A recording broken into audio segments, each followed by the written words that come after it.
Friday Night Lights Part 1.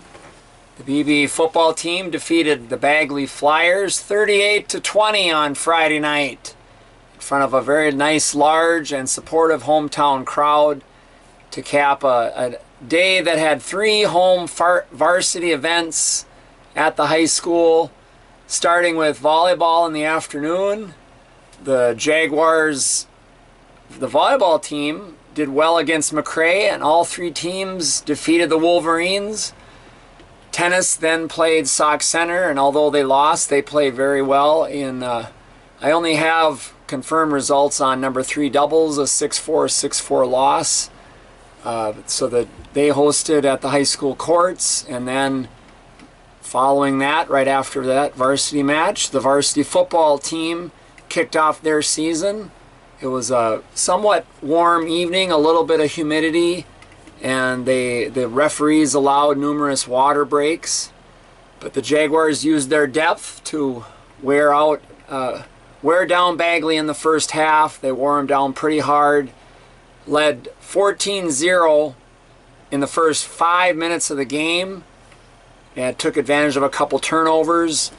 Also, had gone up 22-0 after the first quarter, and then Bagley had a couple drives where they gained a few first downs, but the Jaguars came back and toughened up on defense, and with very little time left at the end of the second quarter, they took advantage of a turnover and drove down and scored with, I believe it was 46 seconds left before halftime to lead 30-0 at the half. And then in the second half, on their first drive, they took less than 2.5 minutes and scored with a 2-point conversion to put a score of 38-0 on the scoreboard. Cameron Hiltner had 3 catches. I think he had 4 catches. I don't have the stats in front of me. But he had 2 touchdown catches. The Jaguars tallied almost 300 yards of offense. They had a nice split on the ground and in the air. They rushed for almost 200 yards with Brett DeRue over 60 yards rushing, and Jack Lundberg 138 yards rushing. They had multiple receivers catch the ball, including Brett DeRue. And then Bagley didn't have a deep bench. They only dressed approximately 24 players, which is 10 fewer than what we have on our roster. So they didn't have a lot of options to sub down. And as the Jaguars began to sub down because they were up 38-0, and you got to protect guys for the next game. But Bagley took advantage of that and was able to break off a couple long touchdown drives. One of them was for 56 yards, and another one was for 86 yards. And if you reviewed the game tape, you'd see numerous missed tackles that allowed that. So there you're looking at over 130 yards on just 2 plays for Bagley, which accounted for almost half of their whole offense for the game.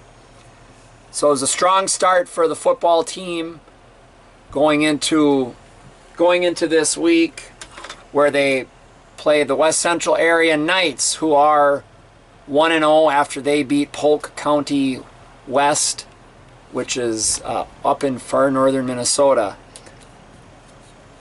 But back to Bagley, the Jaguar defense. 16 different Jaguars recorded tackles. I believe actually seven Jaguars had at least 3 solo tackles each. Altogether, the defense recorded 7 tackles for losses.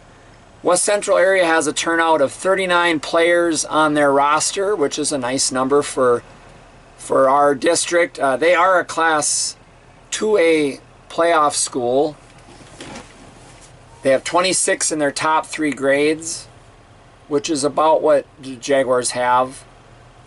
Jaguars actually have 23 in the top 3 grades. West Central area has 10 seniors. The Jaguars have 15. West Central has 13 freshmen on their roster. They returned 9 key players from a 3-6 team. They were 3-6 in the regular season. They won their opener a year ago before the Jaguars went up to Barrett and won 44-14. for our 2-0 start. And of course, as you all know, we won every regular season game last year for the first time in school history. And West Central area lost in the Class 2A playoff opener. Ben Bai and Sam Hansen are key players on offense. You're gonna hear their name announced multiple times Friday night for the Knights when they're on offense. And also on defense, Hansen, he had a total of 70 solo and assisted tackles last year, which led West Central area's defense. And they are both seniors. And if I recall, they were two key players on last year's state tournament basketball team that we lost to in the subsection finals. Owen Gruchot, a sophomore, is their quarterback this year. He played varsity as a safety in his freshman year last year, so he has a lot of game experience. Friday Night Lights Part 2 coming next Friday in Belgrade. I was impressed by, after being quiet in the first half, our fans had a few cheers in the second half.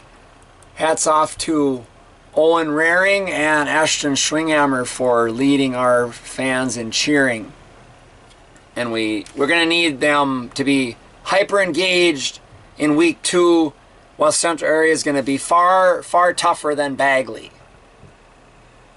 The volleyball team, as I said, did well. They swept McRae, swept a very good McRae team. McRae has a couple hitters who are worthy of all-state honors. One of them is a returning all-state hitter. Cadence Hyder had 8 kills against McRae on 54% hitting and 2 solo blocks.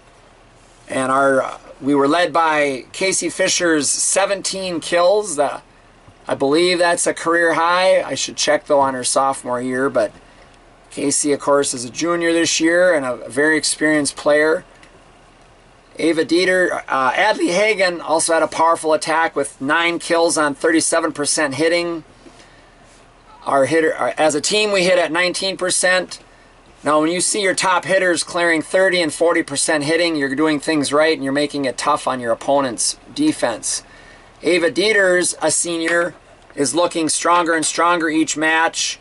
In her second full season as libero, she had 13 digs against McRae and 12 digs against Parker's Prairie.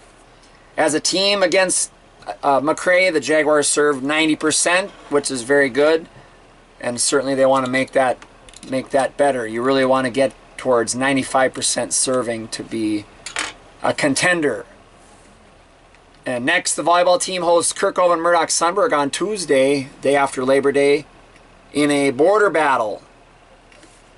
KMS is a Class 2A school. They're in Class 3 or Section 3AA for the playoffs. Tennis goes to New London Spicer on Tuesday. Cross country runners, they open the season at Maple Lake on Friday, this past Friday. That was their season opener.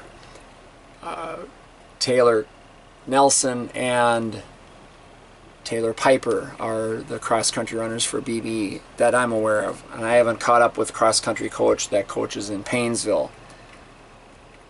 So come out this week and support the Jaguars. They host home volleyball on Tuesday. There's home tennis later in the week, but I don't have that in front of me. And football team plays on Friday night.